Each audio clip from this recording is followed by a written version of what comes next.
professional wrestling.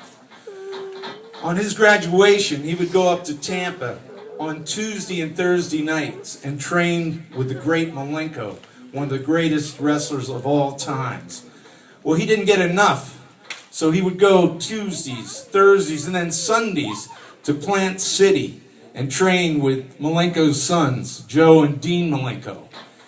Then he started, after only 8 months of training, independent matches and wrestled independent matches like you see tonight with FPW for 5 years until he finally got his break in 1986 and got the call from Florida Championship Wrestling. And that night in Orlando, Florida, I happened to be the ring announcer when he took on Jerry Golden Boy Gray for his first match. Since then, you could see him on TV, you could see him on YouTube.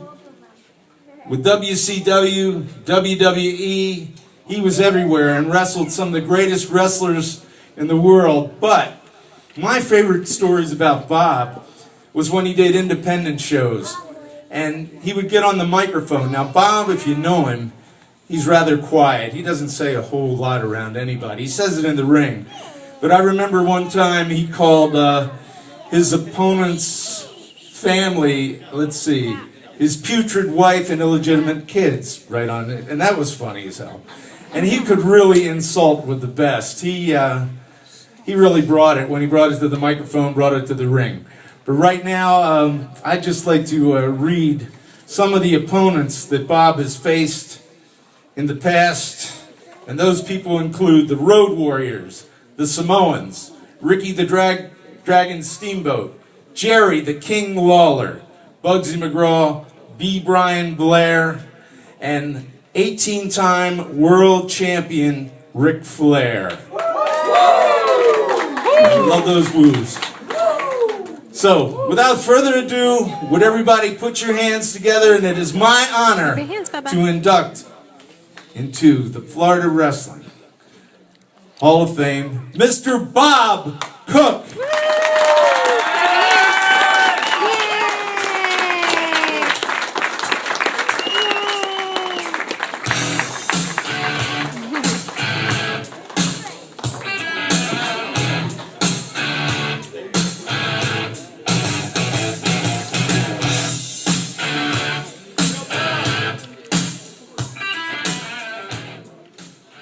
Thanks, Jay. You know, I've known Jay for over 27 years. He's been like a father to me. It means a lot that you did this for me, Jay. It really does. I love you. I see a lot of my family here tonight. They usually don't talk to me. I'm surprised they're here. I want to thank Brian Gold and all the people from FPW for showing me so much respect every time I go in their dressing rooms. I don't necessarily deserve it, but they show it to me and I do appreciate it. You know, I started watching wrestling in 1975, and I fell in love with it. Gordon Soley and my favorite wrestler of all time, Terry Funk, got me hooked. My very first pro wrestling match my father took me to was right down here at the old Venice High School gym. Dusty Rhodes and the Missouri Mauler in the main event. Changed my life. I still got pictures of it. Unfortunately, my father's not here anymore, but the memories still are. You know, and I wanted to be a wrestler ever since I first saw it in 1975, and I was able to accomplish at least some of those goals. I went on to become a wrestler. Whether I was successful or not, it's a matter of an opinion. I can tell you I had the greatest time of my life. Other than my family, the 20 years I spent in the wrestling business, I mean, you can't compare it to anything else I've ever done. It was the best time of my life. People who knock wrestling, people who have never been part of this business will never truly understand the passion, the love, the dedication, and the desire to have fun, because that's what this business is all about, unless you're part of it. So people who knock it, well, go to hell. Until you've been there, sit in the crowd, knock it, but until you've been there, you'll never know what it was like. And I can promise you, it was the greatest time of my life. I got to meet all my heroes, got to be friends with some of them, got to get in trouble with some of them. Got thrown out of a few places because of him. One of them happens to be in the back, and he's been trying to cause trouble all night. His name is Robbie Idol. Regardless of what Robbie's trying to prove tonight, deep down in my heart, I love him. We've traveled the highways of Florida, Georgia, all the way up to one time we did a trip all the way to Michigan, and straight there and straight back. We got caught in a blizzard. We get to the arena. We didn't think anyone would be there. It was sold out, 15,000 people. I had to wrestle the Road Warriors. Robbie had to wrestle Buzz Sword. If anybody knows Buzz Sword, you know he didn't enjoy that. But the one thing I remember about that trip was they took my blood pressure, and it was high. And I said, if you were wrestling the Road Warriors in front of 15,000 people, your blood pressure would be high too. But anyways, they let me go ahead and wrestle. But I thank everybody for coming. This really means a lot to me. Again, whether I deserve it or not, the respect and the appreciation for what these guys have done for me is really there, and I love it. And I want to congratulate my son and thank you, Brian, for giving him that great surprise, making that a championship match. And if Robbie Idol can't swallow the defeat, well, that's his problem. You'll get over it. Go get a few more tattoos, Idol. It seems to soothe your soul. Always has. You know, when I first met Robbie Idol, he was a young, good-looking kid, not a tattoo in sight. Go figure. I guess this business does corrupt. He didn't have any earrings either, but now he's got 15. Oh, well. Anyways, I want to thank... I might bring my kid out here. Bob, my best friend who refereed that match. His real name's Robert Yago. I'll tell you something about Robert. Robert was just a young kid when we first started hanging out. My best friend in the whole world is a guy named Wesley Stillwagon. He never liked wrestling. If it wasn't for him, I probably wouldn't have been a wrestler because we moved to Tampa at the same time. Me to become a wrestler, him to do something else. But the point is, Robert was just growing up, and he became a wrestling fan, and my friend told him, hey, my friend Bob used to be a wrestler. Come on over and watch the shows with him because I love watching wrestling. Anybody that tells you, like the young kids today, they're advised not to watch the shows on TV now. Well, I don't agree with that, but nonetheless, he started watching them with me, and he's been one of my closest friends ever since. And I love him like a brother. And a lot of people think he's my son, and I always apologize for that, you know. But I've tried to teach him and my son to respect the people who came before him, to understand the true legends of wrestling, what they meant to the business. And the only way this business can survive is if people like these guys can have that put into their brains when they first start training. Because you have to appreciate what came before you to understand where you're going to go in life. And I don't know what else to say, except I appreciate everybody coming out. And this really means a lot to me. And I love you guys. Hold up.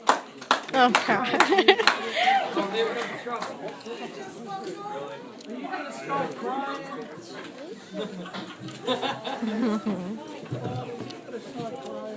All right, Bob, I know we have our differences. I'm not here to apologize. 20 years on the road. I had a moment that I thought you stole from me. It wasn't you. I'm ready to put it all aside. All right? Everything's good? Woo!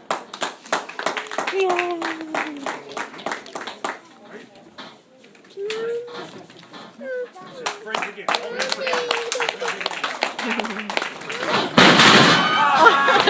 Now you can laugh. I want you to sit there and watch everybody. This is what I'm talking about. Oh, you gotta. Oh, shit. Why are you running, Mom? Right there, baby. The man that made the deal with the devil. Right Did you here. cook? Did you think it was going to happen? You're not stealing my moment. You really And you, sir, you are looking at the next FPW champion right here, baby. You want to be a big man one last time in your damn life? Is that your problem? Seriously? I showed what a Hall of Famer you really are. This is what I do to your show. I always knew it, but I never really wanted to tell you because it hurts the feelings you're a little sissy. Come on. I carried you in WCW. Get ahead of nothing. I carried you in WCW. I can't believe you did that. You, Robert. I put you over in front of these guys. I've been carrying your fat ass for 15 years. Come on. Yeah. And that's why he didn't get a title shot, because of you and your kid. Oh, shut up, wimp. Now he'll get a title shot. I was an icon, and this is the next icon. You're a coward. This is the next FPW champion. Right here. The icon. You're looking at it. Now you can clap. Now you can clap. Come on. Counting your shoulders, counting you over him was the hardest thing I've ever had to do. Why? WCW Washer. Bob, I apologize. I have nothing to do with that. I don't have a problem making a fool of myself on my own. I don't need those people coming out here. I'm sorry, Bob. That's not me. Ladies and gentlemen, Hall of Fame 2013, Mr. Bob Cook. Thank you for coming to the show.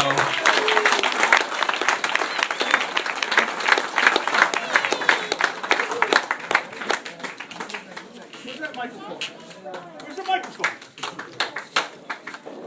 You know what they say? Hey, Robbie Idol. Robert Yago. My so-called best friend. Yeah, my best friend. You sat on my couch, bitched and moaned for years about how you should be something in wrestling. Well, you got to earn it, pal, and you haven't earned it yet. But if you want to come out here and humiliate me in front of my family and friends, my mother-in-law's here. My real mother's dead, but my other mother's here, and you're trying to make a fool out of me in front of my family. I'll tell you, I don't know if we can do it here. And I'm not trying to make a mockery of this. I honestly am not. But those son of a guns shouldn't have come out here and done that. You know I want to use other language, but I got more respect for people, especially the little kids in the crowd. And I'll tell you something, Idol. We slapped each other around on the road more than once, but we always made up. But you're not going to come out here and make a fool out of me in Venice, Florida. This is where I started. This is the first place I saw a pro wrestling match. And I'll tell you something else I forgot to mention. The very last match I ever had was right over at the Venice Community Center.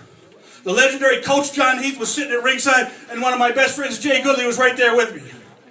And if I have to do this one more time, I may be an old man. You know what they say? I may be too old to wrestle, but you're never too old to fight. If some jackass breaks in my house at night, he's not leaving alive. In other words, it don't matter your age, I can fight. I may not be able to wrestle. My knees are shot. My belly's big. I can't lift my hands over my shoulders because the shoulders are shot, but I can tell you I can fight. And I'll give it all my best. So if you two goofs want to take on my son sometime, I don't care if it's in Venice, I don't care if it's in the backyard, I don't care if you get on your favorite watering hole, bogeys, and have a few more drinks, and on the way home get 3 more tattoos. But the last tattoo you should get is Bob Cook kicked my butt the last time I saw him. Whether it's in this ring or anywhere else in Florida, I don't give a damn. Do you hear me, Charlie? I got it.